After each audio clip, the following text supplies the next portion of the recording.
এরপরে আমি 1 মাসের জন্য গিয়ে আবার ফেরত আসছি শুধু ওর ডাকে। আমার মতো আমি সবাইকে চিন্তা করি, ডাক্তার, ইঞ্জিনিয়ার, যারা টিচার, যারা বিজনেস করছেন, যারা চাকরি করছেন, তারা সবাই শুধু বন্ধুর জন্য আমরা চাবো একটা ভোট, তার পুরো ফ্যামিলির ভোট, তার আশেপাশে সবার ভোট। আমাদের ভোটে তুলি জিতবে, বিএনপি জিতবে, বাংলাদেশ এরকম একজন প্রার্থী পাবে। আমি আশা করব আপনাদের সবার ভোট, এবং ভোট দেব কিসে? আস্থা আছে কিসে? আমাদের প্রার্থীকে।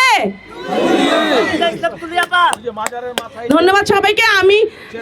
আমি আশা করব আমার এই বক্তব্যের কারণে আমাদের ভোটগুলো মনে হয় আরো অনেক বেড়ে যাবে, কারণ আমি যেহেতু আসছি, আমার ধারণা বন্ধুর জন্য টান এভাবেই থাকবে। ও তো আমাদের সবার আগে বন্ধু, ঠিক না? বন্ধুর জন্য টান থাকবে, বন্ধুর জন্য আমরা ভোট দিব, বন্ধুকে আমরা জিতেই আনবো ইনশাল্লাহ।